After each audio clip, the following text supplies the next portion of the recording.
Welcome back to World War Now, everybody. I am your host, Conrad Franz, joined as always by Dmitry Kalyagan. This is episode 34.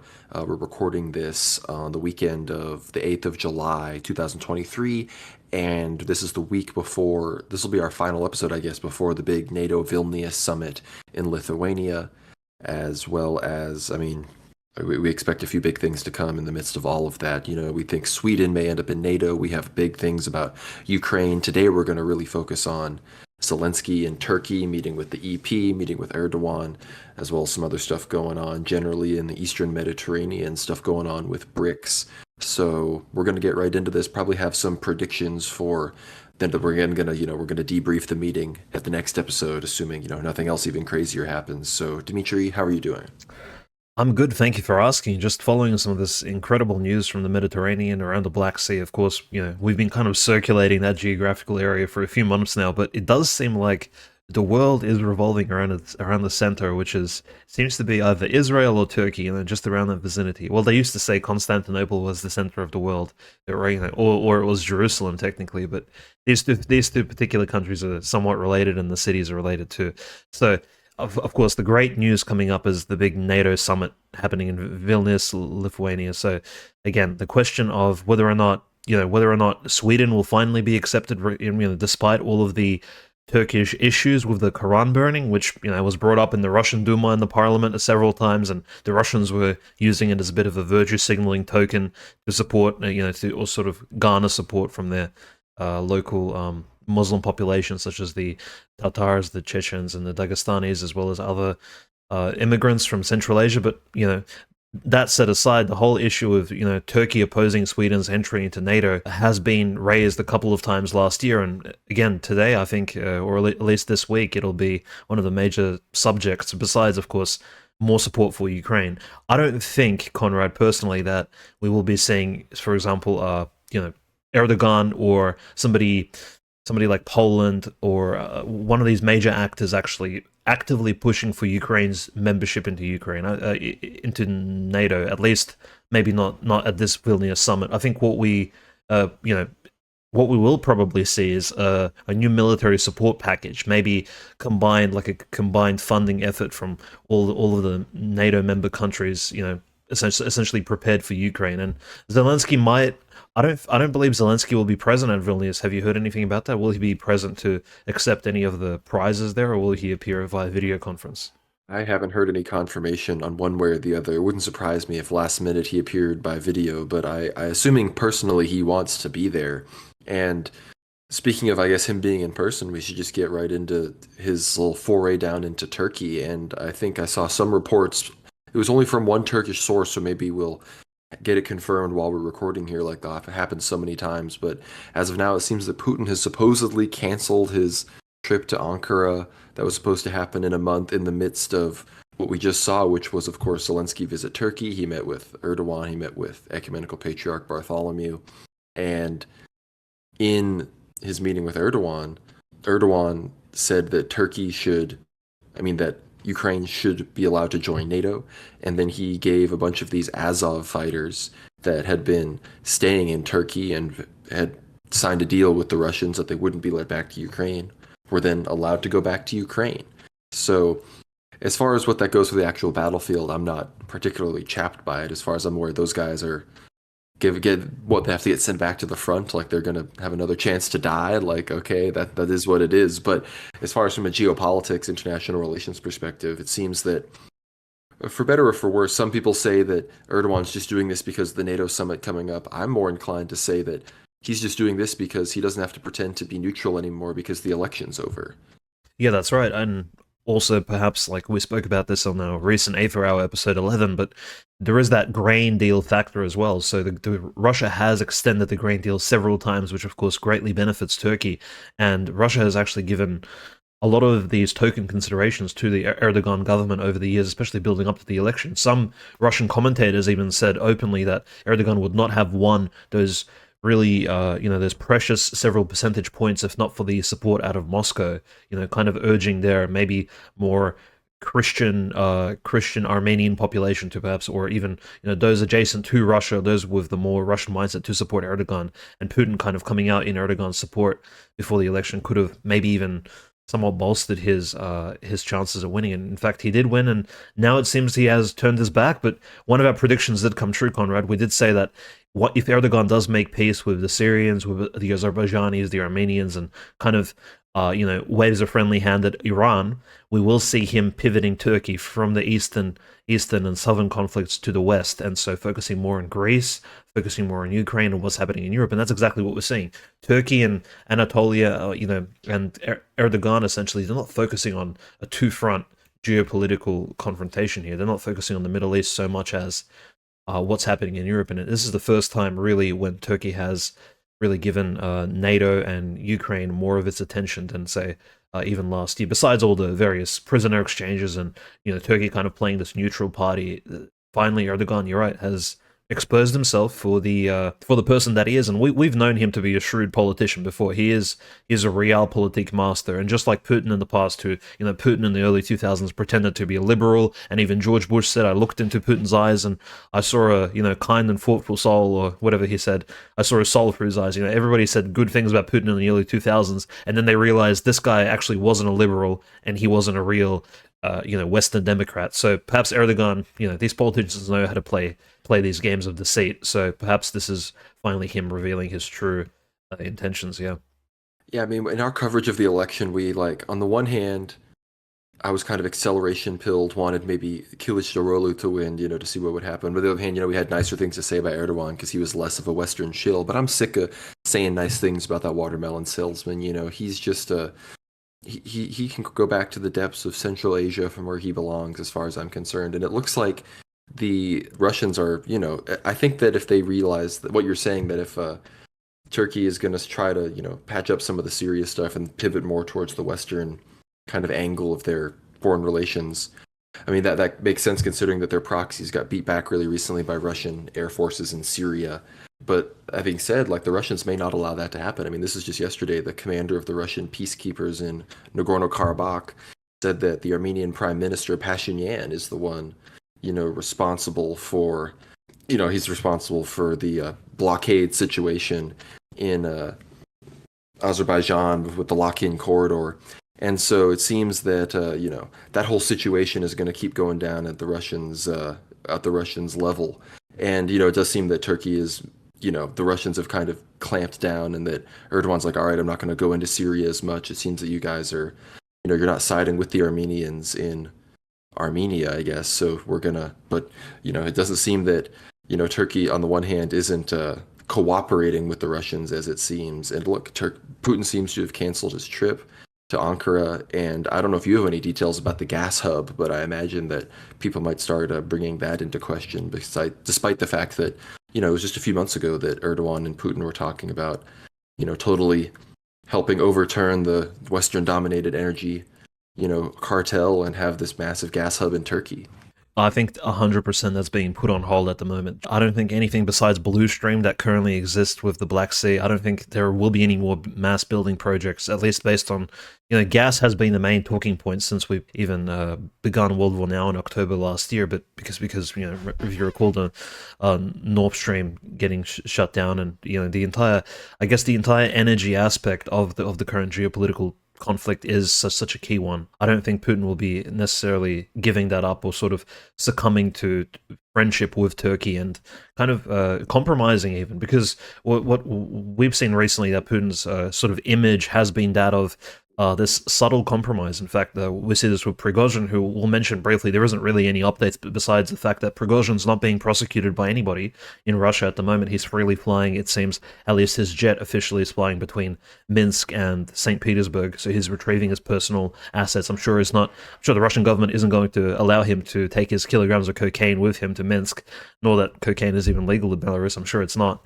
But nevertheless, Prigozhin was provided some of his personal assets, like millions of dollars were actually taken back, and they weren't actually seized by the FSB or the Russian police or the prosecutor's office, whomever's looking after this particular affair. But it does seem like Putin, despite all the strong words against Prigozhin, against the traitorous Wagner officials who started the mutiny, they are being let off. And in fact, nobody's in fact gotten in trouble for all the dead pilots and all the Air Force officers killed on that really strange and eventful 24th of June. And I think that's kind of where the story ends, at least this chapter of it.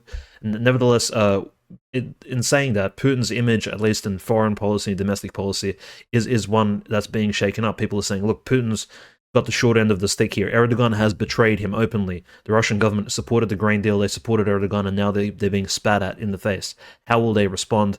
And if Putin goes ahead and says, well, let's have our gas projects go ahead anyway, on one hand, it does show this sort of image of clemency in the fact that, look, I'm a realistic politician, Erdogan. I understand you need to support NATO. You're, of course, one of its leading members. On the other hand, I think we're past that sort of realistic diplomatic relationships. I think it's about showing your strong character traits, which is a bit barbaric these days. Let's just put it kind of bluntly. I think we're past it's all about PR at this point. It's about PR for both Erdogan, for Putin, for NATO, and Zelensky is the master of that, as he appears in the EP in Istanbul itself, the old capital of the Orthodox world, Constantinople. And frankly, Erdogan inviting Zelensky to Ankara, again, this could be also an attack upon just the Russian church in general, because, I'm sure Erdogan, despite him not being an Orthodox Christian, understands there are tensions between the Russian church and the ecumenical patriarch who he has in his back pocket, right? So there is this consideration that, hey, well, Zelensky, you come to Ankara, but also stop by Istanbul and maybe have a chat with the EP, who will absolutely trigger the Russian patriarch and will trigger the entire Russian Orthodox Church. And not just that, but it'll kind of... So this could be almost a double, it'll slap the left cheek, turn the right one, sort of, kind of situation going on here. No, I definitely think so. And I think the US would have probably had an interest in Zelensky stopping by the Fanar as well, as far as, I think they might have a little more influence over that than even Erdogan per se. Although that being said, remember, we can't forget how quickly we all do how quickly and how much the West wanted Kılıçdaroğlu to ultimately win, but they immediately congratulated Erdogan. There wasn't like some hand-wringing, there was no challenged election, there wasn't anything like that. So it seems that, they may have gotten some assurances that he had no interest in, going off the radar, going off the reservation or anything as far as the plan goes in Ukraine. And, if you want to hear what the plan is in Ukraine as far as, them boys is concerned, you can listen to episode 11 of Ether Hour. But I guess we have to talk. I guess that brings us back to the persecution of the church, because it had been a few episodes, Dmitry, where we hadn't really seen as many of the crazy videos. The headlines weren't being made about just the blatant, persecution of just practicing Christians. But now we're seeing what appears to be the EP going all in with Zelensky. We've seen more and more soldiers inside the Kiev Caves Lavra, inside the Kiev Lavra, and it seems now that the EP has openly said that they're ready to turn the Kiev, the Lavra, into a Stavropegial monastery of the Ecumenical Patriarchate. And that was said in the presence of Zelensky. In fact, Zelensky sat just like the monks of Mount Athos at one point, put Putin kind of on that throne, as we've talked about before. Patriarch Bartholomew almost did the same thing effectively with Zelensky.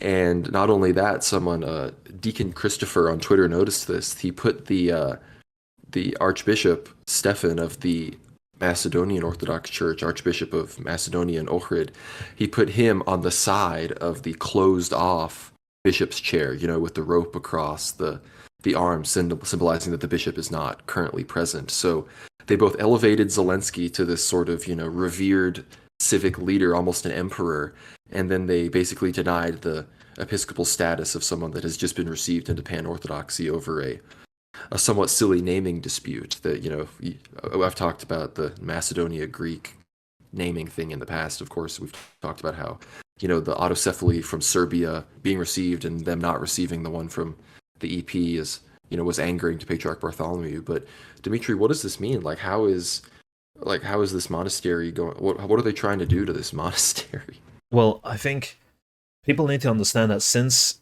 at least 1917, since the Bolsheviks took over in October, November, during the actual communist revolution in Russia, a lot of the property was seized from the church, including monasteries, churches. Over the next few years during the Russian Civil War, cathedrals were seized, and they were actually written down.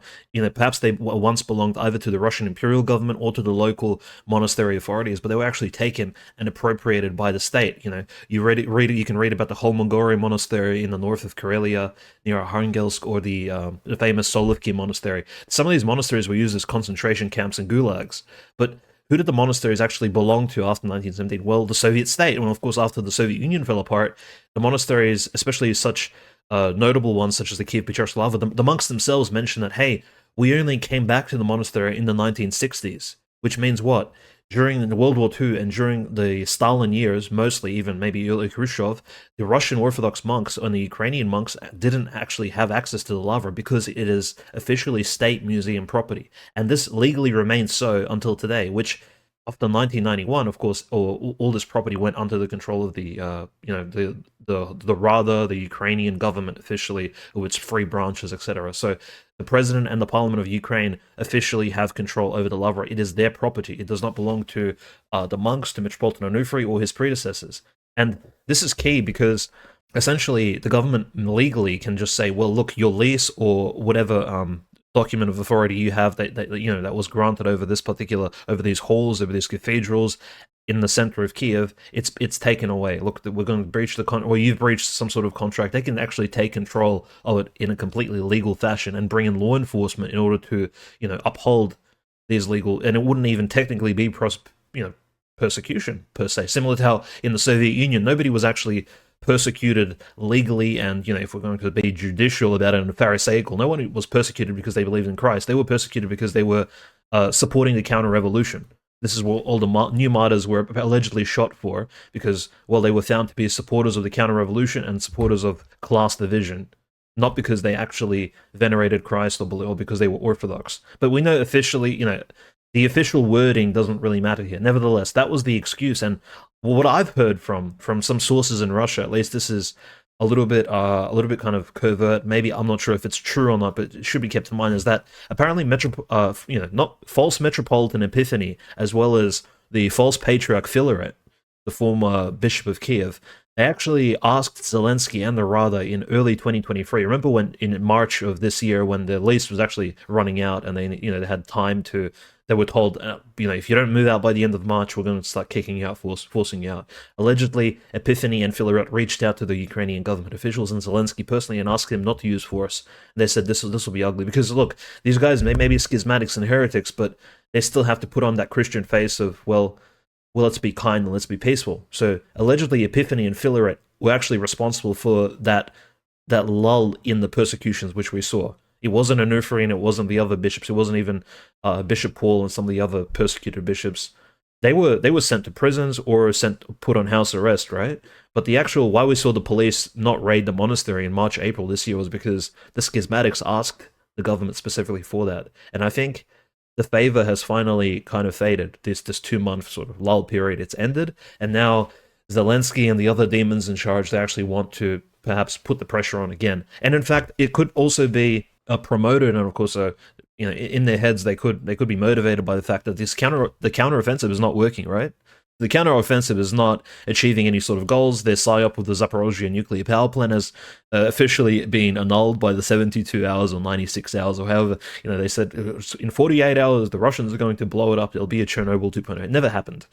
The whole dam explosion turned out to be an entire psyop, or nobody really knows who blew the dam up, but most likely Ukrainians just tried to.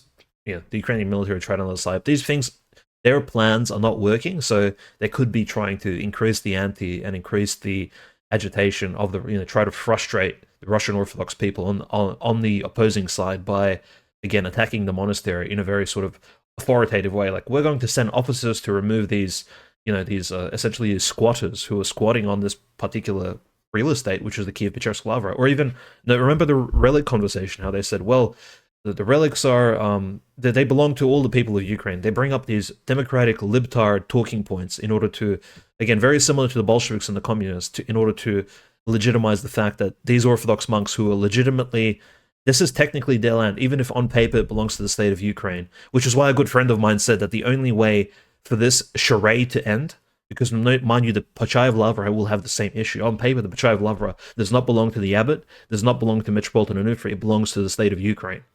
and it's being leased or freely given for a period of time to the church. The church is borrowing the monastery from the government of Ukraine. So this is like very simplistic, but my friend said, look, the only way this nightmare can end is if Russia annexes and occupies all of Ukraine and forces, actual, you can say it, privatization of church property will have to take place again, right? And again, this is really looking very far into the future. But the problem with Ukraine at the moment, what we're seeing, the police actually hitting the monks and taking people actually protesting the government seizing the Lavra, taking them away, all church processions being interrupted. This is part and parcel of Zelensky, the Ukrainian plan, and it's not surprising. It's incredibly sad, but it is not surprising, and we're probably going to see a lot more atrocities soon. Well, and it seems that, like you said, if it was the schismatics that realized for optics purposes they were only ginning up support for the canonical church, it seems that now, before this wave of, the authorities have sealed the residences of Metropolitan Onufri, sealed off other buildings within the, the Kiev Caves, the Kiev Caves Lavra, and it seems that now, before they did that, Dumenko made sure that he's like, look, you better go get permission from the big man himself, Patriarch Bartholomew, before we do any of this, so that more people can think that we're doing this for actual canonical reasons, and it's not just it's not just this cultural sort of crackdown that we've been doing on anything we deem at all Russian. But I mean, we've seen the Belarusian Synod has condemned this and issued statements in support of it. We've seen the Bishop of Montenegro come out and said we haven't seen this level of persecution since the Bolsheviks. So, pan-Orthodoxy is definitely realizing what's going on. The only people looking the other way is, Greece, Constantinople, Alexandria, the majority of Cyprus, and, maybe one or two other random characters. But besides that, everybody else sees what's really going on here. And I'm sure the Macedonians are realizing it pretty quickly as well. But what we also saw was, like we had said with meeting with Erdogan, was Erdogan said that it's time for Ukraine to join NATO, which was kind of strange considering that they're hand-wringing about Sweden joining NATO over random PKK stuff and Quran burnings. Whereas, the Ukraine, which has an active, conflict going on within its borders, should just be, allowed in right now, I guess. And again, do you think that this is because the summit's just coming up and he wants to seem like a NATO ally and he won't talk about it as much once that's up? Or do you think that Erdogan really does have no interest in actually, having any kind of neutrality in all of this?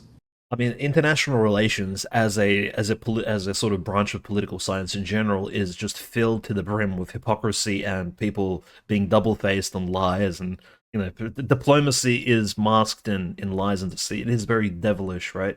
To begin with, and of course, war seems to be the honest solution to a lot of these problems, which seems may seem slightly callous, but nevertheless, Erdogan actually is the biggest hypocrite because, what have we seen in Ukraine since the conflict began, or even since 2014? We've seen these active, weird Banderite neo-Nazi types essentially dip AK-47. 7.62 millimeter bullets into pig fat and like wrapping him in bacon and then saying, look, we're gonna like maybe even, I think, was it actively burning Qurans, or at least Bibles, Qurans, things of this nature, in order to agitate the Akhmat battalion and other Chechen participants of the Russian army, who make up like less than 1% of the Russian military anyway, right? So, but the Ukrainians don't care. They're just active extremists who care about Bandera and whatever other weird fake ideologies they follow. But nevertheless, Erdogan doesn't seem to be, what's worse, burning a Quran in front of the embassy or dipping bullets in pig fat? Again, this debate will not happen because simply the pig fat angle of the whole Azov battalion, who for some reason Turkey somehow facilitates the trade of prisoners for. Again, it's mind-boggling, right? Because when you have all of this in front of you on paper, or you kind of put it together into a diagram, it does not make sense. Well, that's because politics is incredibly deceitful. Erdogan is showing us that, hey, you could have these two particular points of view, and they can be entirely contradictory as long as, I guess, Turkey and him as the leader of Turkey actually achieve something for their own sovereignty, and they do get some sort of benefits out of it. It's all very utilitarian, very mean and crude, very secular mindset, despite him being a Sunni Muslim. I'm not sure what, and it all adds up as well. Like, let's not, we see this with, remember October last year, Abramovich, who was the second richest man in Israel. We speak about him very much in depth on AFR episode 10 and 11, if you guys want to check that out. really deep dive on exactly them boys and how they run things, business in Ukraine and Russia. But Abramovich took Azov Battalion neo-Nazis who, well, they hate them boys. They hate everybody, allegedly, on paper at least. They're supporters of Bandera, supporters of neo-Nazis. Takes them on his private yacht, feeds them tiramisu in October 22, and of course facilitates the trade of Azov Battalion prisoners with Russia in Turkey, and Turkey being adjacent, and of course is floating on his yacht in the Black Sea and doesn't get harassed by the Turkish Navy. This is wild, wild hypocrisy, right? These people do not have any sort of strong ideology. I mean, their strong ideology is this realpolitik idea of, well, the sovereignty of my country. It's sort of, patriotism, which I guess in and of itself is not a bad thing. But in terms of, it seems that religion is really, really pushed back to the, kind of to the back end of what matters in both in Russia, Ukraine, and in Turkey as well. We don't really see this, Erdogan's not building a caliphate, like he is not, but he may sometimes pretend, like during the election period where he's bowing in front of, Nevertheless, I think this fact needs to be considered. So Erdogan officially is this sort of shape-shifting politician that we for some reason were deceived that we believed for a long time, not just us, but the general public was believed that he was this realpolitik honest guy who would kind of give you his opinion. But at this point, I think it's revealed that, look, this guy actually does what's best for him, his party, and Turkey, not the rest of the world, not truth. Yeah, I think what we're seeing with the future of NATO and the future of Zelensky and the people that are all supporting all of that, and again the Azov stuff, it's really more of a big deal almost because of the way that the Russians have defined this conflict, right? They put so much emphasis on denazification, which at this point I think has run its course as far as effective propaganda is concerned, but its only utility is its breadth. Like, it can mean anything, right? Like, as long as there are perceived Nazis within the Ukrainian military, Russia, I guess, has a casus belli to fight against them, which I don't think that's a good reason to fight the Ukrainian government. I think there's other reasons to fight against the Ukrainian government. But that being said, if that's going to be your whole thing, and you had this whole deal with Turkey to not have the Nazis go back there and terrorize the people, supposedly, and they're just going to be back there, like, well, you're going to have to, like, make some kind of statement to Turkey, or else you have to have some deal worked out behind the scenes. I don't really know. And at the same time as well, like, obviously Turkey just saying, Turkey coming out and suddenly being more, pro-Ukraine and NATO than even the US is probably actually a sign that, Ukraine isn't actually about to join NATO, which no one expected, obviously. Like, I don't think anyone was expecting that this Vilnius meeting is going to secretly be a big reveal and we're just letting Ukraine into NATO now. And then we just, and it's like a surprise attack, Article 5 activated. But as usual, Zelensky's going around getting approval from everywhere before, he does or says anything. Just kind of, I mean, as far as going just slightly back to the church stuff, I mean, wasn't this supposed to be with Zelensky meeting the EP, wasn't this supposed to be like a tomos of autocephaly? Like, why does he need to meet with the EP to decide what to do with the monasteries under the OCU? Doesn't Dumenko have, authority over his metropolia? Well, I think that Dumenko is I think scared off by the fact that, well, if you look at any interviews with false Metropolitan Epiphany, he really gives up this like soy boy, like very soft-spoken take. Like, that's his image. It's not even though he may look somewhat tough and he has this black mustache and whatnot, he actually is very soft-spoken. So he doesn't give off this like, I'm a tough guy with a deep voice type of. He's a lot less charismatic than Onufri and a lot less charismatic than Patriarch Kirill. So he does need to kind of kill them with kindness, so to speak. And this is what. And so he really wants to legitimize his particular Autocephalous church. I'm almost considering that perhaps he actually believes that he is the Metropolitan of Kiev. Like, the LARP has gotten to his head. And he actually thinks that, hey, through economy or through some sort of backdoor consideration, I am the legitimate bishop. And he actually thinks he has grace, etc. Like, it's just crazy, but yeah, maybe he actually believes that. It's the deception, the prelates has gotten to his head. But nevertheless, it seems to have gotten to the unfortunate blessed head of Patriarch Bartholomew, the ecumenical patriarch of Constantinople, as well, meaning at least he believes that he could grant Stavropigia to the Kiev Caves Lavra, which is, I mean, the Stavropigial status would essentially mean that the monastery in Kiev Caves is essentially like an island belonging to the EP, but it has full autonomy, so it doesn't actually, a Stavropigial monastery does not require a bishop to be over it. It's kind of like a church colony, so to speak. It's almost like what Rokor was to the Russian Orthodox. It's this interesting form of autonomy which can be granted to a monastery that's maybe somewhere on an island, like somewhere in Alaska, in relation to the Russian Orthodox Church. So you can't actually send a bishop or priest there, but you have maybe a few priests there who serves liturgies, but technically they're not under any bishops. It's this really interesting form of church governance, which it seems that it has been a long time since Stavropigia the status was granted to any monastery, at least in my lifetime. I don't recall any particular granting of such a status, but nevertheless, we see the EP. He's like, "Hey, I know a solution. Let's not end the schism. Let's perpetuate it, and let's push it further, and let's make it a bit more complex by going through of kicking out Manufri and all these other bishops and monks and priests who have nothing to do with legitimacy and the ecumenical patriarch and the world orthodoxy, right? The Council of Crete, etc."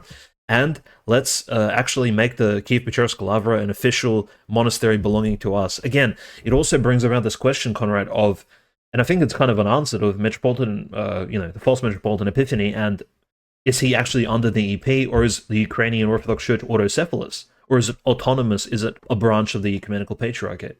I think that's kind of, the Thomas of autocephaly was given, but if Ukraine is autocephalous, why is there a Stavropigial monastery belonging to the EP in the center of its capital? Again, this is strange, and honestly, the fact that none of this makes sense is part of its demonic. Like, the demonic activity is usually chaotic, and you cannot make sense of it. Similar to how, well, you look at early Soviet history, and you try to make sense of which Bolsheviks were friends and which were enemies, and then they all end up killing each other anyway in the 1930s. It's because, well, to participate in demonic heretical actions is to kind of lose the logos, lose logic, lose this idea, lose kind of God's grace, and of course you end up succumbing to madness, which is what's happening at the moment, where you have a false patriarch, you have a metropolitan, so you have a false patriarch of Kiev, you have a false metropolitan of Kiev, you have Metropolitan Onufri, who hasn't committed any canonical crime at all in Ukraine. So he cannot be forcefully, you cannot defrock him.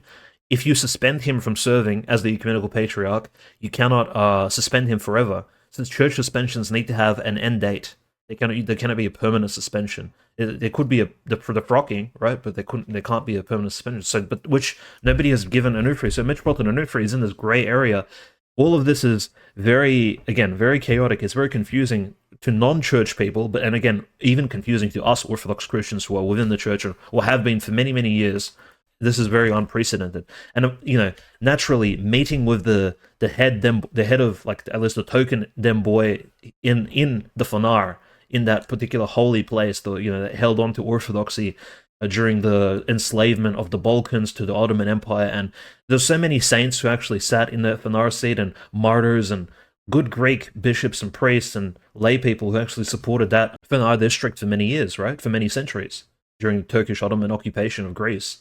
That to have this particular character of the big nose enter the St. George's Church and would just be there and be held in such high regard, despite not being an Orthodox Christian. I understand Putin attending Mount Athos and actually standing in the particular imperial seat. That makes sense because, well, Putin, by all intents and purposes, is a practicing Christian. Zelensky is not. So it's this LARP. It's very disrespectful, not just to us, but also to, I suppose, the whole Greek community. And hopefully the Greek church and some bishops will speak out against this. Again, I'm not even going to mention the Macedonian church and how disrespectful it was treating that bishop as if he was a regular deacon or a regular, like, psalm reader or something like that. That was very bizarre, not giving him.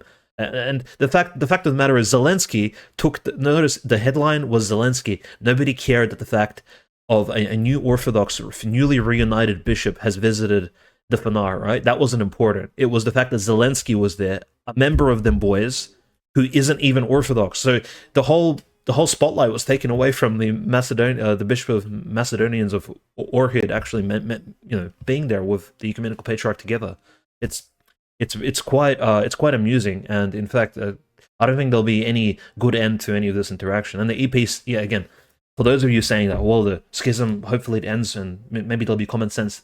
What we just saw in the last few days proves that common sense is not reaching the ears and the minds of some of these leaders of the ecumenical patriarchate and some of the Greek bishops. It seems like they have their own outline, they have their own biases and idea of the status quo, and they're following along with it. This is the unfortunate reality we live in.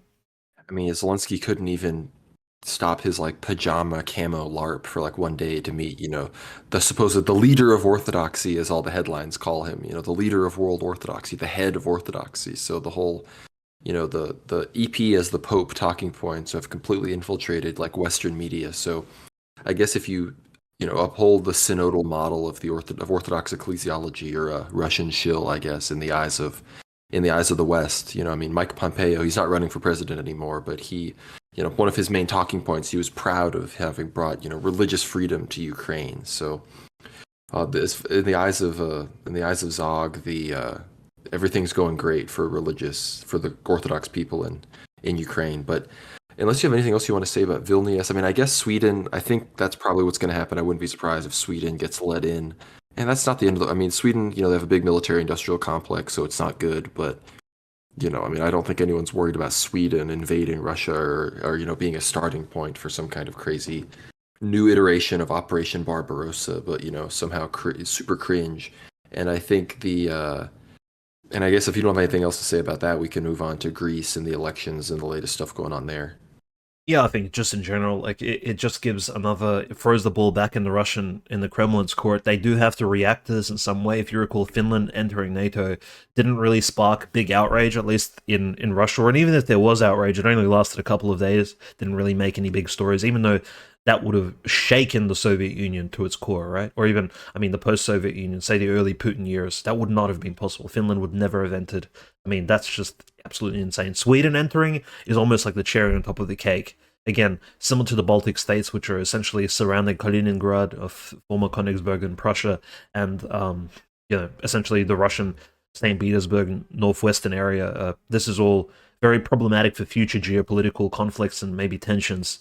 Again, Sweden joining will probably not garner a reaction from Russia like a proper, some strong moves will not be made, but at least hopefully rhetorically, Putin and his colleagues could at least come out with some sort of denunciation of this, and the fact that, hey, let's put our foot down, let's maybe escalate the situation in Ukraine as the honest answer to Ukraine actually promoting this. Not Ukraine, but NATO in itself promoting this Ukrainian conflict and kind of really pushing eastwards, as they said, as they promised, and they said they wouldn't. It's time to hold them accountable.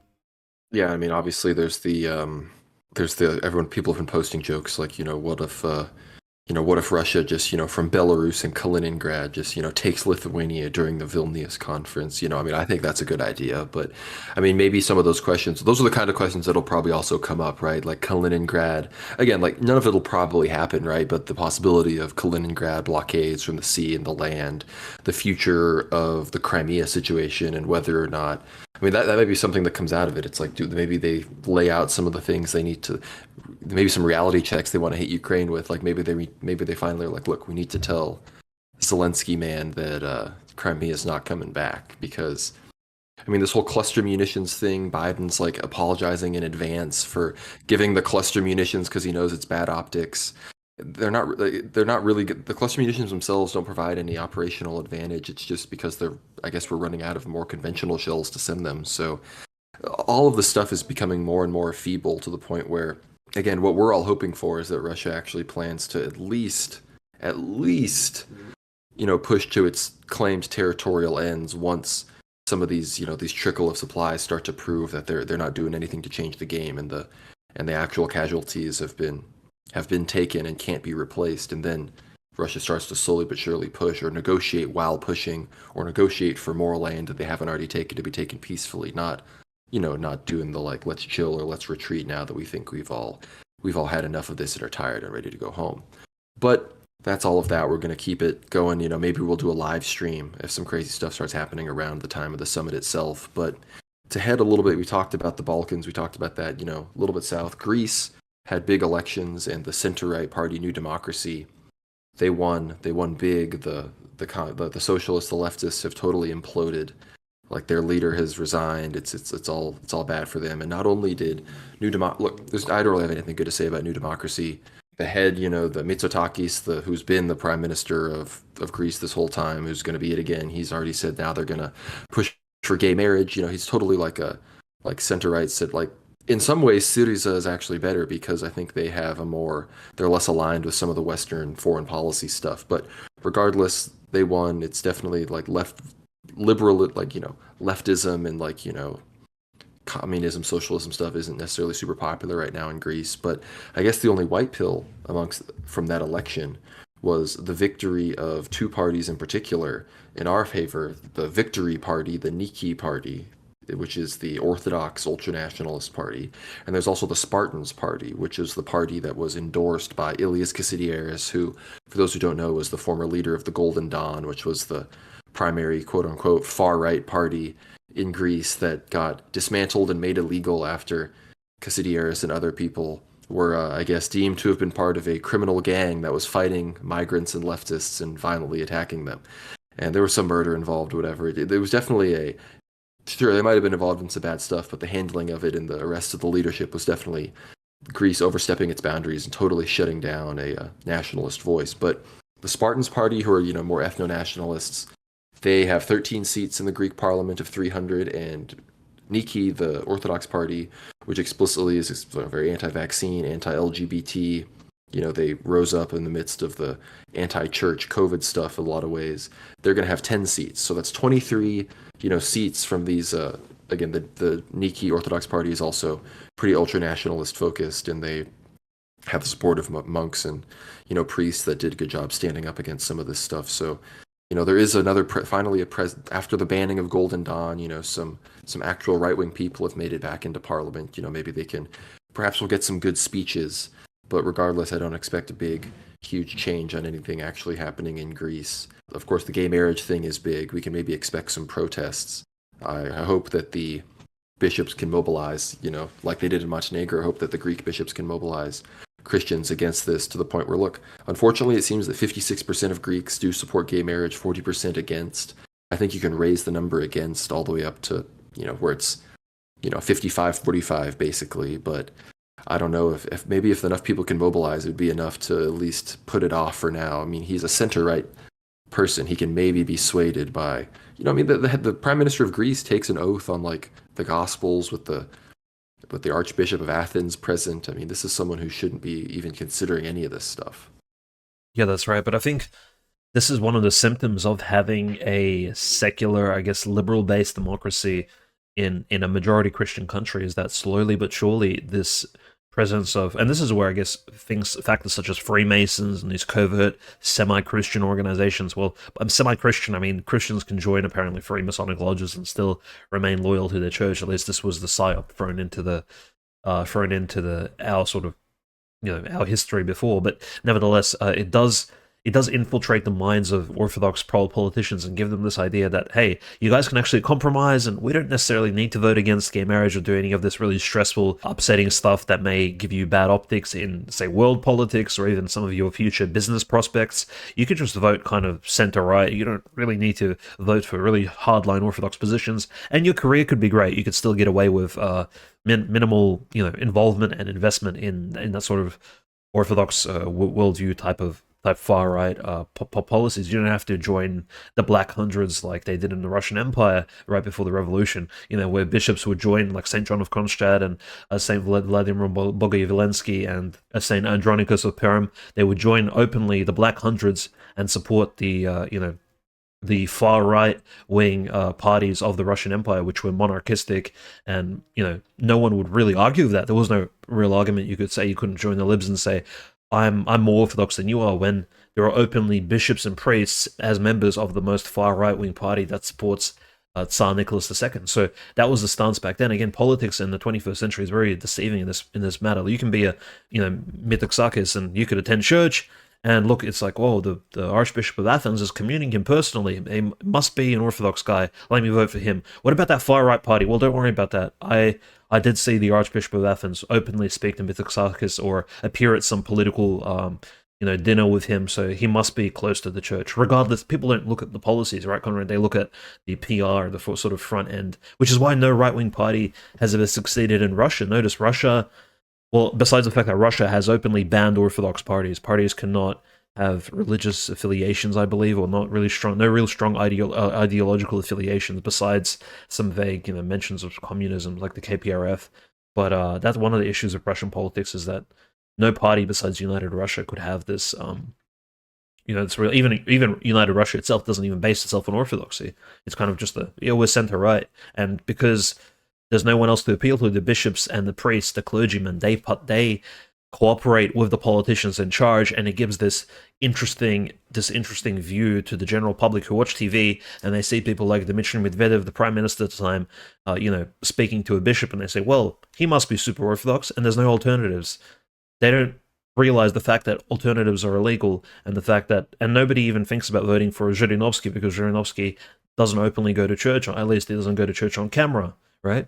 And it's all about the appearance of orthodoxy rather than the actual policies, which is why it's a good thing that clergymen are being openly invited to some of these political parties, or at least they're participating in politics. I know it sounds somewhat secular and maybe a bit bizarre that I want, me personally, or a lot of Orthodox Christians who know history, they realize that participation of clergy in political parties in this fallen world that we live in is key to success.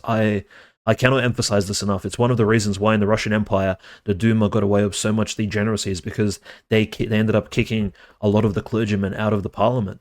And the clergymen weren't there to actually do like a quick heresy check on a lot of these even right-wing politicians who were spouting absolutely anti-Russian, anti-Orthodox rhetoric and had these weird ideas like separation of church and state. This can't be allowed to, has been happening in Greece for 30 years, which is why sodomy is legal, which is why homosexuality is decriminalized. LGBTQ parades have already taken place in Athens, and they have these weird pagan festivals. It's very bizarre, and now gay marriage is openly on the table. And the only way to actually openly counteract this is not from a secular perspective. It's not to take up a Jordan Peterson-esque critique. It's not to defeat them in the sort of the realm of free ideas or whatever. Invite them to Joe Rogan for a debate. No, it's actually protest and have clergy present at the protest and have it shown on camera, have it shown on the news, on social media, on Telegram, and to show the people that hey, the church actually does not support these policies. They need to stop. I mean, just like what we saw in Georgia, right? I mean, every year, it's back. Tbilisi Pride, everyone's favorite NGO, really full of Germans and Ukrainians and Poles that come to Georgia for the few homosexual Georgians to, flaunt the streets and offend Georgia and show everyone that see Georgia, they hate the Russians, they're a good colony like the rest of us. But no, the Georgians have proven, how do we handle this? Direct action. They mobilized, hundreds of clergy were part of the protest, and they just took up all the space. They went to the park and completely took it over. They pushed the protesters back. In the years past, they'd already stormed the actual offices and, destroyed them and taken down all the disgusting sodomite, paraphernalia. And it's just not allowed to happen. The organizers of the rally had to post immediately on Facebook within moments of the scheduled actual, event starting, don't come, it's been completely overrun. So, that nonsense just didn't happen. And unfortunately, Greece being in insane amounts of debt, member of the EU, and unfortunately, this extremely tourist-heavy, country, democracy that, shifted away from its monarchy and military junta is, it's become this place where so many of the people are just tolerant of these cosmopolitan, international, degenerate lifestyles. And it doesn't help that their, leader, the ecumenical patriarch, Archbishop Hieronymus, isn't quite as bad, but he, follows the leader, is, of course, united himself against world orthodoxy, which is still ultimately a force against the Antichrist and against globalism, but the ecumenical patriarch and leader of the Greek Orthodox world, along with, unfortunately, the majority of his bishop flock beneath him, again, with the exceptions of those we'd love to discuss, like Metropolitan Neophytos, Metropolitan Athanasios, Metropolitan Nikephoros, Metropolitan Nectarios of Aegina, and some of these other Greek bishops that have, heroically stood up. But we see that Greece is they can even in their orthodoxy, they could probably still, some of them, I don't think that many of the pious ones feel this way, but I'm sure there are some people that feel perfectly fine being a proud Greek Orthodox person that supports Ukraine, that supports Dumenko, that supports Zelensky, and that thinks the Pope is cool, and that the Russians, they need to chill out already, right? Like you can picture this kind of normie attitude among a more liberal or cosmopolitan minded Greek person, and that's why we get stuff like this. And of course, there will always be like Greeks, if you've met Greeks, they're the most chauvinistic people ever. So there will always be a nationalist undercurrent. It's just that their bureaucracy, with its at the behest of their NATO EU lackeys, will have to always they've been told to obviously put a damper on anything that would resemble a civilizational pushback against Zog or against the presences and tentacles of Zog that exist in Greece. So because if that arose, right, it would be, they already have Mount Athos. It's this, it's the last holdout of the Byzantine Empire. It would be that, it would be another manifestation of the actual antidote to our problem, right, at least in any kind of political sense. But of course, the question with all of this, that the biggest geopolitical question with Greece and elections and leaders has to do with Turkey. And of course, like everyone in Greece is kind of basically, they all have the same perspective. Just like we talk with David, everyone in Turkey, they all have the same opinions on Greece. Everyone in Greece has the same opinions on Turkey. We're just gonna, obviously no one's gonna declare war because both are held back by NATO, of which they're both part of. But they just, they all admit that they're just gonna take whatever they can get. Greece is gonna keep militarizing the islands. Turkey is gonna keep exploiting these mineral exploration rights and claiming they find big pockets that they're going to exploit, and then claim that Greece is, being bellicose with their militarization of the islands, et cetera, et cetera. And I mean, did they expect sympathy when, say, in 2020, amidst COVID, there are these hardcore sanctions against certain bishops, like Seraphim of Kafiri is sent to prison for not, participating in the vaxxing, the masking, the closing down of churches, right? Which was taking place in the Greek Archdiocese, and there are these huge violations which took place, and we don't necessarily forget them. And of course, amidst COVID, Erdogan decides to turn the Hagia Sophia, the former cathedral of Constantinople, into essentially a mosque again, converting it from a museum into a mosque, and this apparently upsets a lot of people. But what else do you expect, frankly, after all the weird degeneracy and the weird double talk and hypocrisy that's been happening for so long? And in fact, just the Greek church is supporting the schism. Surely this doesn't please God in any way. This participation in world affairs and with the world, and the world being this sinful, passionate New World Order type construction, working together with these demon worshippers from overseas, inviting them into your midst as well, not just for proselytization and to evangelize to them. I'm sure, do you think anybody has given Zelensky a little booklet on Orthodoxy or a catechesis, Conrad? I honestly don't believe so. I think he actually attended, and I don't think a single bishop and this is a strong statement, but I don't think a single clergyman in Istanbul, in the Fener, actually tried to at least ask Zelensky, hey, how's your catechesis going? Are you interested in Orthodoxy? Do you maybe want to convert, because Orthodox Judaism is a religion of the devil? It's essentially just very ancient pagan worship. Do you think anybody tried to evangelize to him? No. That's the short answer. And so when these negative things happen, like the Hagia Sophia being converted to a mosque, and which offends all of us, of course, but Hagia Sophia has been desecrated 500 years ago. You cannot hold a liturgy there anymore. It is an unclean place as a museum and a mosque. These two things are, in my mind, synonymous and equivalent. Both things are offensive to the Orthodox person. It does not matter if Erdogan switches it between a mosque or a museum, or even if it becomes a temple for Baal. It's all the same. So whether museums are essentially secular temples anyway to scientism. So let's put a full stop there.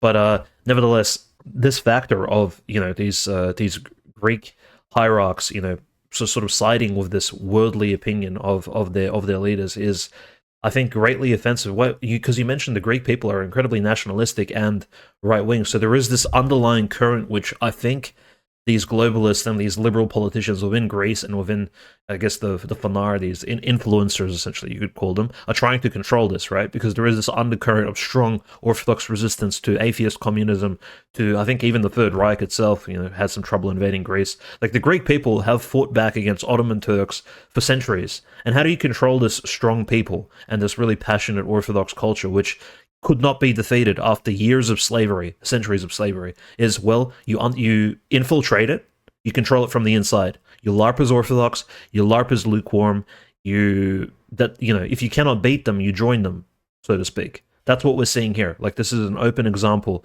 It's similar to what the communists did in Russia as well. They couldn't defeat the church, so they chose to, dumb it down to a large extent. Hey, we're not going to teach Orthodoxy in schools, but bishops are still allowed to, exist in a very light and sort of light sense. As long as no sermons are given against, against the Soviet state, you guys are allowed to still remain during the Khrushchev-Brezhnev years and late Stalin years. It's very similar to what we see in Greece. It's like, yeah, the church can have a presence, and maybe we'll even every time a pride parade, we'll try to pass one through the city. But even if a pogrom happens, we'll just try again next year until the people succumb slowly to degeneracy. And this is a testament to the Greek people that they've remained strong in their orthodoxy despite corrupt leadership both inside the church. And I don't mean to say the church is without grace, because even a bishop who in his mind is a heretic and he thinks heretical ideas as he's performing the liturgy and he's blessing the sacraments, his sacraments are still valid, right? So as long as the bishops and the priests are within the church, God works for these sinful people in order to bring his grace to us and to the Greek people, in and of themselves. So I think that's the consideration, is that, look, the Greek people still have life in them. They still have this cultural strength and this centuries of resilience built up. And Mount Athos is the beacon as well. That is the Mount Athos is the lamppost in this darkness, which kind of, it's the lighthouse which guides them to, kind of checks, and also, gives them an accountability check on occasion. Like St. Paisios, did he say any liberal weird stuff? No, he actually named them. Like, he openly named certain people and certain groups, and most of these elders are incredibly based. You go to Mount Athos, they're just like straight up spitting game. Like there's no disclaimers, there's no censorship, and no filtration. So Mount Athos, these monasteries, they keep on the majority of the majority of the Athonite monasteries and abbots were correct on the whole COVID thing, and there's a direct correlation with the ones that were the most correct on that have also been the most staunch on. They won't even. Not only will they not welcome the Ukrainian schismatics to the monasteries, they won't even welcome those that the other Athonites that concelebrated with them in the past. They won't let them concelebrate now at their monasteries. So these guys don't mess around. Yeah, that's right. So there is that to consider as well. We'd never have ever said on our podcast or anywhere that the Greek church has fallen. That's not the case. It's simply going through a very interesting time and a different sort of occupation. This isn't the Ottoman Empire. This is the liberal NATO imperial hegemony, which has taken over Greece. Greece is completely indebted. It's not economically free. It's not financially free. There's a new master in this house, and it's about, again, the devil's in the details. It's about pretending, LARPing that, Greece is sovereign. It's not sovereign. There is no sovereignty in Greece right now. There is this appearance of sovereignty. The politicians are controlled by either Masonic lodges, membership in the EU, these economic deals that they write down, and of course they all pretend to be Orthodox, similar to how Kerensky also, while being a leader of the Grand Lodge of the Peoples of Russia, attended the Russian Orthodox Council, which elected Saint Tikhon as patriarch, as a privileged guest. So there were Freemasons present in Russia in 1917-18 at the councils. This shouldn't surprise anybody. These people, they actually do. They have reached a new level of deceit and deception where they actually pretend to be Orthodox. Of course, they never speak about it in detail, which is how you kind of find out exactly what their intentions are. They never go into details. They kind of just pretend on the outside, and as soon as you try and grasp any sort of depth of detail or their position on certain subjects in the world today, they usually tap out pretty quick, and you can usually see right through their deceitful natures. Of course, the devil is not shrewd in that account. You could, when the saints mention the fact that dreams are usually deceitful, you can read Saint John of Kronstadt's diary, where he is usually, whenever demons harass him in his sleep, they show him actually demonic dreams of priests and bishops offending him. They show him like images related to Orthodoxy in order to attack Saint John of Kronstadt's his ego and his personal mental state, because they know how to get at you from this angle. But yeah, the devil does pretend to be an angel of light at times, and I think that's what it's up to the Greek people in order to find out who's genuine and who's actually an open deceiver. And again, thankfully for the Greek people, they have been given a myriad of voices. I'm a solo English. I can speak only English, and I've been, availing myself of the wisdom of some of those who have been speaking directly to the Greek people, begging them for repentance and a return to the appreciation of the beautiful deposit of faith they've been given. Of course, I'm talking about, most explicitly St. Paisios, St. Porphyrios, St. Iakovos, people like Elder Athanasios Mytileneos, Elder Ephraim of Arizona, St. Joseph the Hesychast, these people that, shine forth into the 21st century from the 20th. And of course, then those were still their disciples that are still alive, right? Like Elder Gabriel of Mount Athos, Metropolitan Theophitos of Morphu, most probably foremost among them. I mean, there's I can think of almost no one else. Like even I mean this even rivals the wisdom and the amount of wisdom and elders that the Russians have by definitely by per capita it's even more. So, for those Greeks that do seek, it is very much there for the taking. And I think we're all very envious of that, but we're also very grateful. I mean, as St. Porphyrios said, the internet, which has, we know causes so many problems, me and Dmitry can attest to its frequent demonic nature, but nevertheless has served a beautiful evangelical tool to spread the gospel, to spread orthodoxy, and especially in our case as well, to spread some truth amidst extremely deceptive times in the realm of war and geopolitics, and especially where that intersects with faith. Absolutely, and we of course pray that Greece will be free from any of this weird presence. And frankly, I think in terms of news, moving away from all those, I think, upsetting things around the Greek peninsula, and just that those factors, and especially Zelensky's visit to the EP. I do want to mention Zelensky as he was going through Sofia in Bulgaria, right?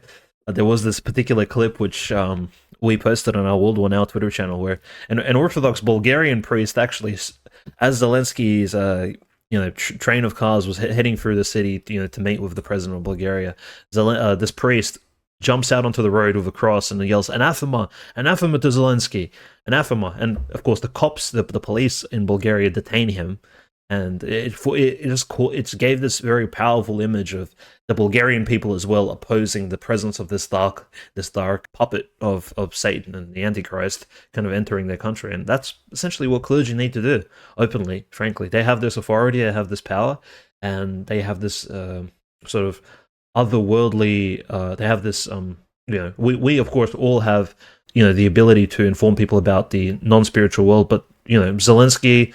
It is a role of the priest to sort of to teach us exactly and protect us, and protect their societies and our societies from people such as that. And they need to inform us about their wrongdoings, which is what anathemas are for. It's to show, it's essentially show us Orthodox Christians who is not part of us, to show that, look, that person is outside the church. Zelensky is anathema because he's not an Orthodox Christian, period. And he doesn't follow all the tenets of the triumph of Orthodoxy, and of course he doesn't believe in the creed.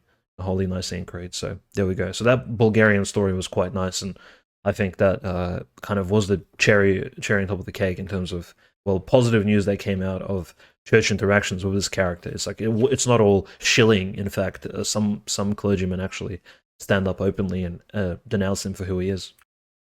And I guess before we move on fully from Greece, I want to just say, I mean, Elder Ephraim, Metropolitan Theophilos, related himself. I mean, Elder Ephraim said that, Greece has, slandered its heritage as rolling around in the mud and whatnot, and we see this happening now. Of course, we know we've spoken about the prophecies. We know these things, I think, are going to ultimately get better, even in places like America. I mean, St. Paisios said, one day America will be holy. So I think some of these things, it does have to get bad before it gets worse, right? But as far as, things maybe not getting worse, moving a little bit northwards in the Balkans, unless, of course, you have anything you want to say finally about any of that other stuff, Dmitry, but Serbia, Kosovo, Srpska, it's the U.S., they gave an answer, and it seems that they're willing to let a lot more slide than the Muslims would like in the region.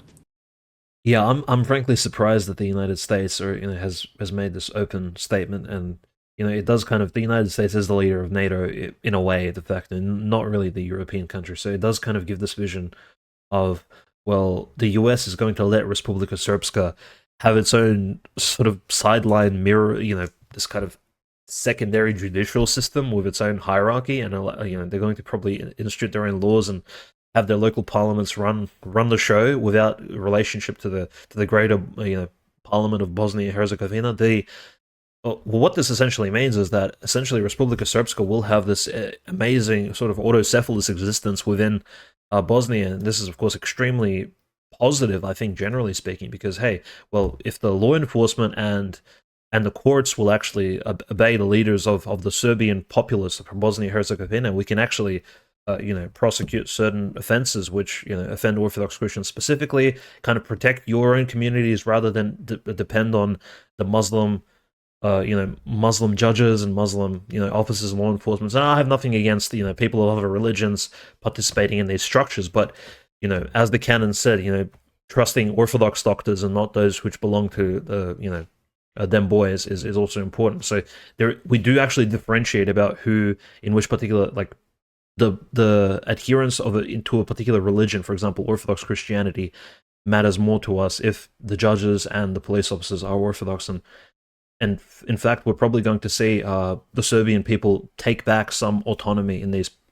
particular regions in Bosnia. I think it's an amazing and very peaceful as well. Notice, Conrad, right? We don't see the riots that we currently see in France, or even the Kosovo conflict. Was a lot bloodier a few months ago in terms of people actually getting hit and riot police being involved. Bosnia, Republika Srpska seems to have just taken what it wanted without any complaints. Well, I think this raises a few questions about what the end game is, and the question is the US overextended to where it doesn't actually feel that it could counter? Again, we recently saw Russia issue some statements. It hadn't issued any statements on some of the recent flare-ups, but it finally said, specifically with Kosovo, the existence of Serbs in Kosovo is being threatened by the actions of the Kurti regime, which a little bit weak in the timing from Russia. This is after, even the Americans and the EU have sanctioned Kosovo, so it seems to be pretty in vogue to go against Albin Kurti and his, Albanian chauvinist government. But as far as Srpska goes as well, like it's the US, what they decided to do is their red line is a independence referendum. Like until Srpska basically says we are leaving the country of Bosnia and Herzegovina and becoming the weirdest shaped country on the planet, we that's the only thing that the US will intervene for, which, the Srpska is like one or two steps away from that. They're really just kind of nullifying the jurisdiction that the central government in Sarajevo has over a third of the landmass of the country. And of course, there's those exclaves that are not part of Srpska on the other side, not at all connected to the rest of Bosnia and Herzegovina, as well as that tiny section in the middle that like isn't. I don't know if it's Croat or Bosniak, but it is a part that completely separates the two main regions of Srpska, and that'll always be, something that's used against the Serbs. But they'll always say like, "Oh, you're making it difficult to govern, these regions that aren't part of your jurisdiction, yada yada yada." But I guess the other question is the US being soft on the Serbian diaspora to either prepare for like a deal with Vucic or something, or to like hope to like assuage Vucic into a more friendly EU position so as to not have this because most Serbs in Serbia proper and in the occupied former territories are very much against rapprochement with the West, especially in the midst of what they perceive as oppression by NATO-backed forces and by these countries that are backed up by the very institutions that are trying to win, I guess, favor in Serbia. I think ultimately, obviously, the main enemy of NATO at the moment is the Russian Federation. So if NATO could, and if NATO and the European Union actually could obtain a sort of assurance from Serbia and from certain pro-Serbian forces and from Republika Srpska, Bosnia, as well as Kosovo, if they can receive assurance that, hey, if the war escalates in Ukraine, if you guys could just at least stay on the sideline and not participate, we will give you all these assurances and, I guess, freedoms and things that you weren't granted before. They could be in fact baiting them and bribing them with these particular statements and kind of actions of goodwill. Definitely, absolutely. And Vucic has shown in the past that he's, not just the cock of Kosovo. Vucic is the sort of, again, similar to Erdogan, like a much weaker version. He's willing to turn his back on Russia and is willing to actually openly state. Vucic, honestly, Vucic has shown himself to have a big mouth over the last year. Like, he stated really, like, essentially he's almost like a Telegram commentator. It's like a tweeter. He just says, well, Russia's not doing good.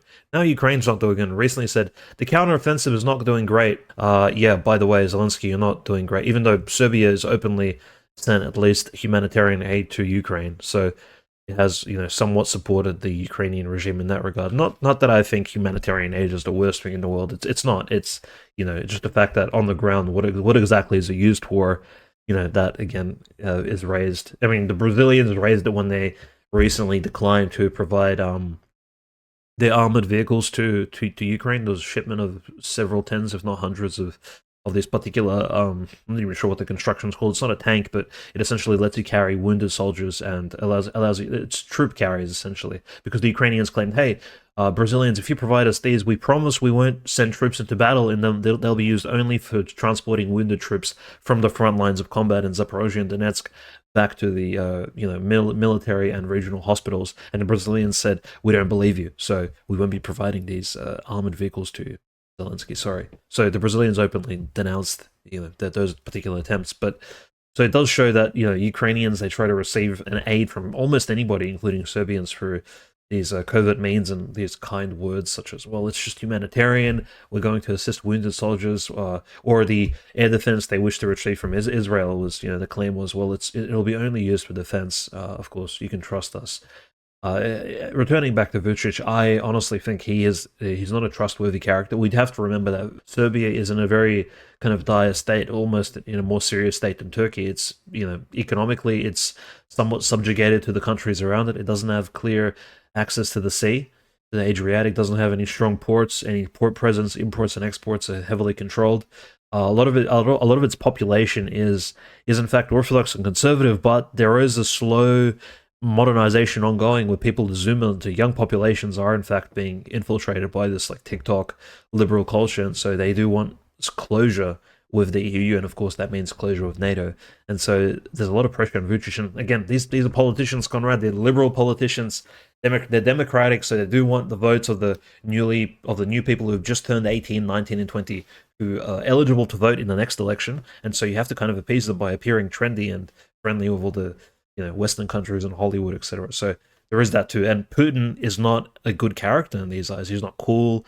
He's not, he's kind of like they painted him as an international criminal. So the Serbian politicians may betray their long-term, their long-term friends. Not the Serbian people, but the politicians may betray Russia and their long-term Orthodox friends in order to gain short-term victory, at least in certain regional as well as major parliamentarian elections. I guess something that we could hope to also see amidst a Russian victory would be, this is really broad, before we also start talking about BRICS and everything going on there, would be, in theory, if a Russian victory in Ukraine would see Moldova eventually also elect a pro-Russian president and be kind of that state that Ukraine was before, that buffer state between Romania. Maybe you could somehow eventually, this probably isn't likely, see somehow a less bellicose leader in Romania, but then you could also have a nationalist leader in Serbia that knows it has Russian civilizational support. And then you could even see countries like Greece, or like I said, Bulgaria, Macedonia, even Montenegro eventually somehow after this recent election, like start to actually fully elect. The Russian world would make more geographic sense as the Ukrainian question, I guess, is dealt with properly. And again, that's the multipolar hope, but that's also, and we could also see how, again, we haven't talked about it in a few weeks, even months, but that's the Turkey question, the Turkey-Russia question comes back into play, right?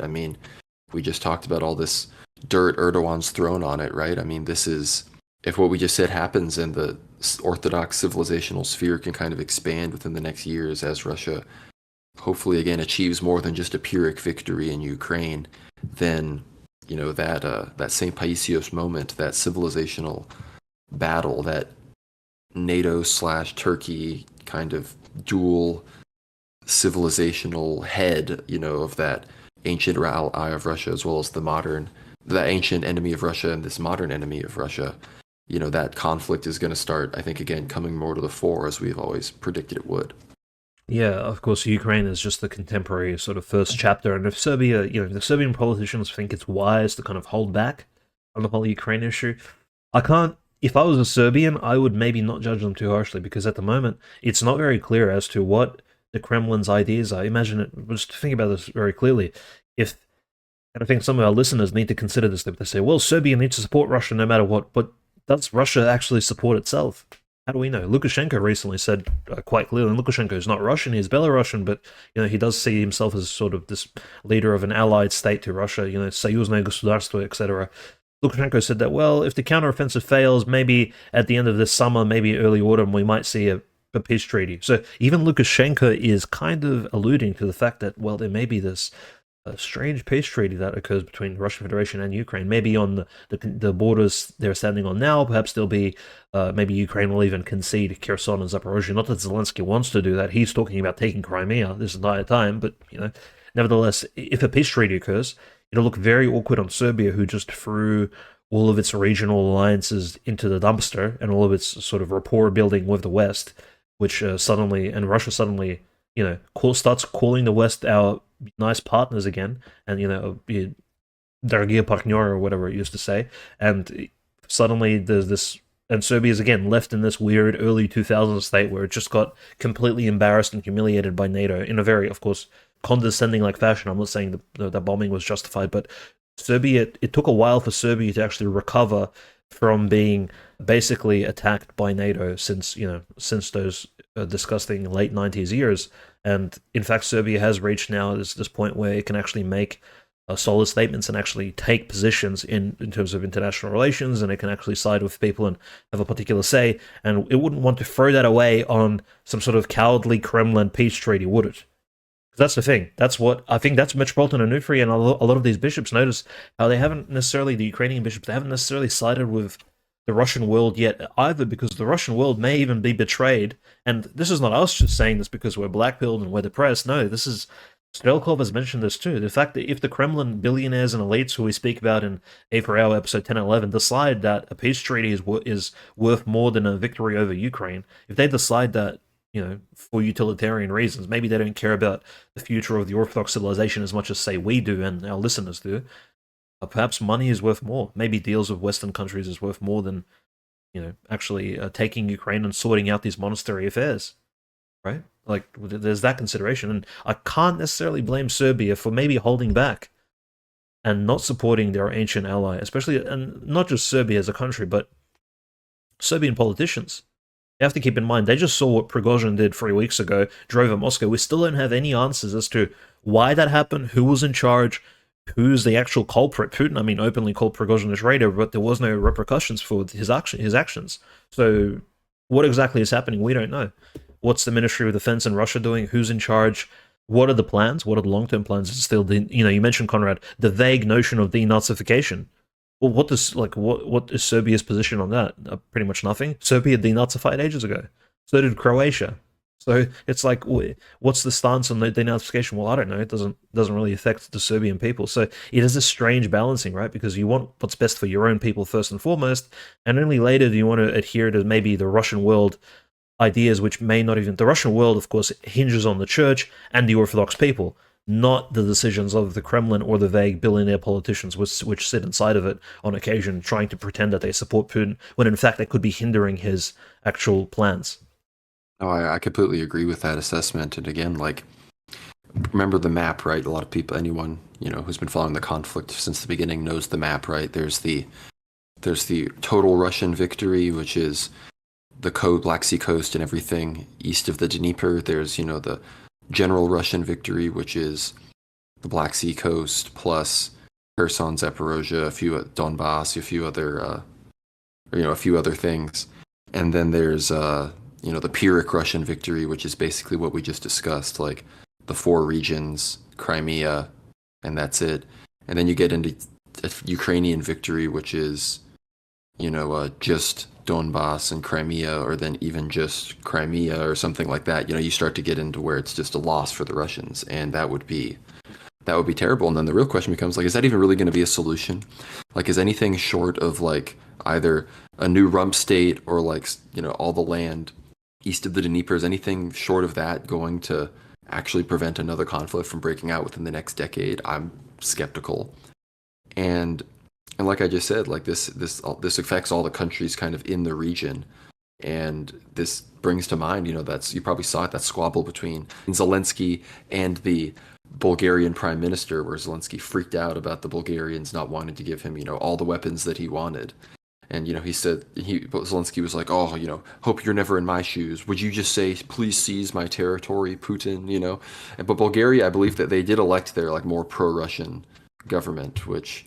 Bulgaria and Moldova are kind of these 2 other countries that have always still been able to oscillate in between those worlds, even though, Bulgaria institutionally has very much, they joined, like, they've joined like the EU, like the banking zone and all that kind of stuff. So it's not too great for them. And Moldova, they're it seems that their party Dodon and the pro-Russian party is being pretty hardly suppressed. So we will, or rather, strongly suppressed. So it could still happen. The Moldovan people are not necessarily happy with the globalists, but in general, they may still stay in power there. Yeah, and of course, the one wrench that may be thrown into the wheels of, the stick in the wheels here could be, of course, the BRICS subject matter. So the actual opposition to the EU, to NATO, to world hegemony. This is the plan B. Is that, hey, well, if the Russian-Ukrainian solution isn't dealt with, perhaps through cooperation with these other non-Christian, but also anti-American, or perhaps even a bit neutral to American states. Perhaps a world could be built which is a bit fairer than the one we live in today. And in fact, that's the hope of the BRICS summit coming up in August, which frankly, a lot of countries actually are lining up to join, as we've seen recently. Oh yeah, and of course the summit's coming up in August, like you said, and it seems that some of the things that are going to come out of that. I mean, the big thing we heard, just these past few days was the supposed, beginning of setting up the gold-backed currency among BRICS, which, I mean, this comes in the midst of really extreme de-dollarization. I think there's more trade going on in non-dollars now than like in recent history at all. I mean, India and Russian trade is happening in non-dollars. Most trade between Saudi Arabia and other countries in so many ways is happening to non-dollars, especially after OPEC decided not to cut production and continues to just kind of give the finger to the United States. And I mean, this is big. I mean, just remember, just think about what happened to Saddam, Gaddafi, for so much smaller disruptions to the global economic force. And again, of course, the whole Iraq thing, you can never leave out the Israel factor. Israel, it still gets most of its oil from Iraq. It's still been being stolen, and we went in there for them. And of course, Israel's influence has waned dramatically as Saudi Arabia and Iran have approached, as Assad has remained in power in Syria, as Lebanon has, remained sectarian and all of that. It seems that Israel, I mean, they've got Azerbaijan and they've got the US, that's kind of who they've got really, really going for them right now. And they continue to covertly support Ukraine as well, which is obviously, we mentioned the Azov Israel thing before, and those guys are now back in Russia. So, I mean, back in, on the front lines. And as the BRICS summit approaches, I think some of the biggest things we're going to see are most likely, I think, Ethiopia and even Egypt and possibly even Belarus are going to be, I don't know about admitted, but they're going to kind of be moved along to the next process of becoming full members. And again, Ethiopia is the second most populated country in Africa. It's massive, 100+ million people, Christian mostly. And between this and the new currency stuff, this is all in South Africa, of course. The heads of South Africa also just invited the president of every African nation, so we could see places like we could see Nigeria and BRICS, and eventually, Nigeria is on track to eventually overtake the United States in population. So who knows how many actual admissions we're going to see. I don't know what we're going to call it after all these other countries get in. Like, it's not going to be BRICS anymore. It's going to be called... who knows? Maybe that's what we'll see. Is there going to be? I mean, this is going to be a big meeting. Of course, there's been more talk of BRICS in the past few months than there had ever been talk of BRICS ever in the past years it's existed. So maybe they're going to come up with a new name. What do you think? It could be. I mean, they could just call it a multipolar economic alliance or something of that sort. But it does seem like some of these articles online, they do bring up certain possibilities of which countries may be joining. There's roughly 19 countries that have applied to join the BRICS Economic Alliance, and 6 of them, at least, that keep coming up in all these lists, right? And Saudi Arabia, of course, the United Arab Emirates, Bahrain, which is, of course, the neighbor of Iraq, why the Iraq War even started in the first place, but a small country, but quite rich and, I guess, important in the Persian Gulf. Of course, Argentina, Egypt, and Indonesia, which are also mentioned. Argentina is an interesting one because not really read up too much on them, but it could be one of the, I guess, additional members. Of course, the neighbor of Brazil. It could, of course, have incredible effects for South America, at least South American independence from the hegemony of the northern neighbor is incredibly important. So the more countries in South America join BRICS, the better, I think, for the general health of the region. Egypt, of course, joining in. Just notice a lot of these lists, they don't mention Iran, even though Iran, I think, does need to be considered very seriously. I know Syria is in a state of, slight disrepair at the moment as they're recovering from their long-standing civil war and ISIS US invasion. But Iran at the moment, besides, whatever happened during COVID, is, I think, in a state where it could actually benefit both China, Russia, some of these other major BRIC countries, and uh, India as well. In terms of Belarus joining, I think a lot of people don't consider the fact that Russia obviously would support Belarus joining. India and Modi, perhaps there could be some questioning there, considering India has, Modi did attend the G7 summit earlier this year, and the kind of he is closing India in, in terms of how the world is aligning. India is becoming a bit more Western in that regard, or at least maybe this is a temporary stance of the Indian government. But China does have a very tight friendship with Belarus. It's very interesting. Lukashenko is almost. It's similar to Kazakhstan, where Kazakhstan tried to seek multiple partnerships with its neighbors. Belarus does not depend entirely on Russia. In fact, with Belarus and China might actually advocate for a Belarusian leadership membership in BRICS, and as well as some of these other countries like Iran, which China has friendly relations with. So I do think there's some big consideration for these. I guess what can we just say? Like dictatorial countries. I guess these the third sort of not liberal but not communist, but in fact somewhat dictatorial nations, which the West has kind of shunned for all these decades. I think they do have. There's a huge plausibility that they may enter into BRICS, and this will in fact bring about a real. Philosophically speaking, a real palpable multipolarity, because you will have these nations with, sort of theocratic Iran, as well as a very staunch. I mean, Belarus does claim to be democratic, but who are we kidding here, right? Lukashenko rules like a Tsar or a knyaz, so he has to, put his foot down and have people vote for him. It's all good, but it will bring this sort of difference, this different flavor, and in fact, it could be in order. I'm speaking futuristically here, but this could be a conditioning of all these countries for future different political systems, right? Or maybe a future imperial Russia to also be a member of BRICS, because Russia does need to transform its useless and degenerate federational model into something a bit more not just modern but also historically palpable, historically accurate. Because the federation model, as it seems now, simply doesn't function. It's just it's surprising that it's holding together, and it's a testament more towards the hard work of the Russian people and the Russian economy rather than anything else. Well, I mean, I was just going to call those countries, the autarkic spiritual monarchies. They have to kind of play the democracy game. The communism again, always even then was still playing the democracy meme, and that led to the, you know, we have to do the whole election thing and the whole parliament thing and all of that. But I mean, think about BRICS in general. It's kind of either made up of states like that or just like actual monarchies. I mean, like Saudi Arabia, if it joins, like actual monarchy. Like that's like not like a fake monarchy like Sweden or, the Netherlands. Like it's like a king that has like actual power.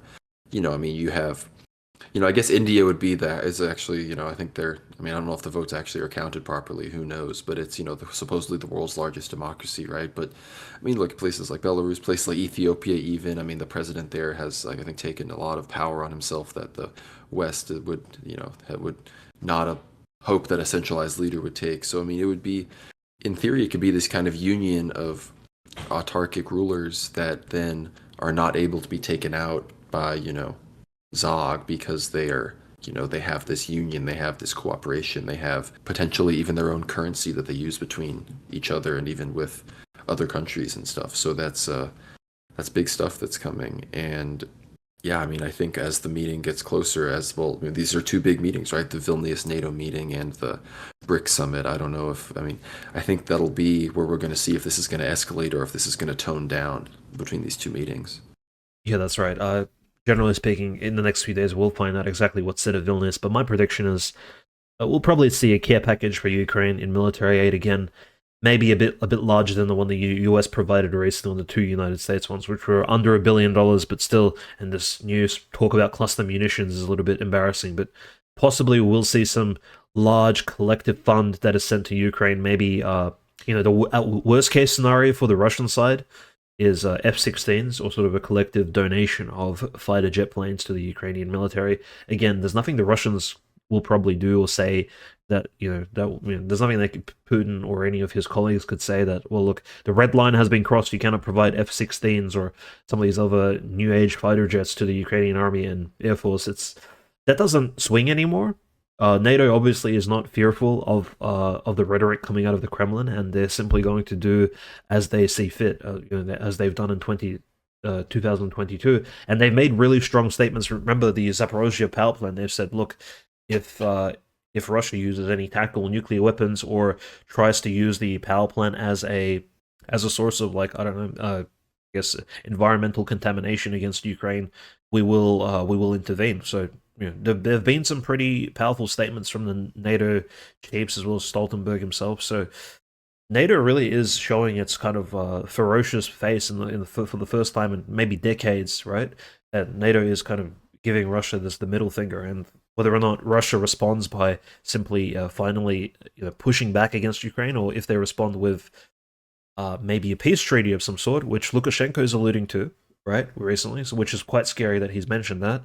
We were not hearing that out of the Kremlin, but it's not off the table, definitely. Not with all these billionaires and rich politicians who wish to unfreeze their assets overseas, because recall, the West has frozen in hedge funds, banks, and investment firms over 150 billion American dollars worth of Russian assets, which is, well, that's about as much money as the West has provided to Ukraine over the last year and a half. So that much money is frozen Russian wealth overseas, which for some reason Russia didn't bring back into its own country and then invest into itself, which, Malafeev Sadgard keeps mentioning this, that how stupid was the Russian economic model to not consider the fact that if they started a special military operation, all of its assets could be seized and there could be more sanctions.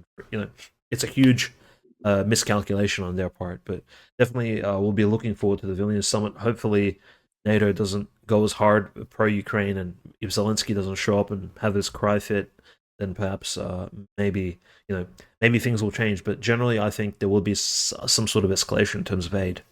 Well, like you said, I think the worst case scenario is, I think this is possible. Definitely Sweden enters NATO, and then there's some kind of agreement on if this, that, or the other happens at the ZNPP, at the power plant in Zaporozhye, then we're going to go in, or the Poles and the Lithuanians are going to go in, or the Romanians are going to go in, or whatever, So, I mean, it could be the Romanians. They're physically, I think, the closest down to that part of the region. So that I guess is worst case scenario there. We got to hope that doesn't happen. But I think we're going to see, like you said, that care package in Sweden get in probably, and worst case scenario, some power plant agreement, and maybe, I don't know, something to do with Kaliningrad, or maybe something with Turkey where Erdogan says something even more retarded. So we'll see. We're going to be watching it closely. We've been going for a while here, so it's probably getting about time to wrap up. Do you have anything that you want to leave everybody with as far as the news goes? Only that, if you do see disturbing footage from the Ukraine regarding the church persecution, which we're very likely to see in the next week or two, stay strong. Remember, God, of course, is on our side. He's on the side of the martyrs and those persecuted. So those confessors and those people suffering and being beaten and taken to prisons, God is with them in Ukraine at the moment. And your prayers are there too. But most importantly is, you have to look after yourselves first. God, of course, cares for the people in Ukraine, but you do have to, if you're an Orthodox Christian, continue to attend church. Do not fall lukewarm like these negative actors that we've spoken about. Do not become, disassociated. Stay connected to God, stay connected to the truth. This will help you in, your physical as well as spiritual life, and in all matters. So that's the one thing, is not to get distracted by bad news, and to actually retain a connection to the church, despite what's happening in Ukraine or any of these strange news. These, whatever happens, be it nuclear war, be it, World War III, whatever escalation or de-escalation occurs, just like the diasporas of old, like the ones who left the Soviet Union, or, the Greek diasporas which left during the occupation of the Ottoman Empire, you have to stay strong despite what's going on at home or abroad. You have to just remain true to the Orthodox faith. For those of you Orthodox Christian, for those listeners who are not Orthodox Christian, of course, please consider visiting your local church and speaking to your priest there. The best time would be either Saturday night or Sunday morning. Wait until about 10, 11 o'clock, when the priest is usually free, and just inquire as to, what is this religion about? Is this actually the original form of Christianity? How ancient is it? Do you have English liturgies? Do you actually have services in the English language? Where can I learn more about? Do you have any book recommendations? Things of that nature. So it's definitely worth keeping an open mind in that regard, because as we see, Christianity is still the leader in terms of world affairs, and the world does seem to kind of revolve around God's commandments and Christian understanding of morality and ethics. It seems like the bad guys in world affairs do not follow those commandments, and the good guys definitely do. If you believe in good guys and bad guys, so definitely stay aware. That was very well said, and I think, if you're going to church, you can have the names of some monks or bishops, or just the words, the monks of the Kiev Caves Lavra read, commemorated at your services. I think they would appreciate that. Keep them in your prayers, obviously, and with all of that, worldwarnow.substack.com, that's where you'll find everything. Some articles coming out shortly. Be sure to subscribe there with your email, make a Substack account, and comment and like. We really appreciate that. Share things on Substack as well. Subscribe to us on YouTube as well, just the World War Now channel. Follow us on Twitter, World War Now _. Follow me on Twitter, Gnomerad, that's Gnome. Follow Dmitry at OCanonist. Follow us on Telegram, World War Now Tele, that's TELE. Hopefully we'll have a live stream coming up here on the YouTube channel pretty soon. If something big happens, we'll try to go live. That's kind of how we try to do it. But yeah, subscribe, follow us everywhere. Like you said, keep us in your prayers, keep the church in your prayers. Go to church. And with all of that, we'll see you next time.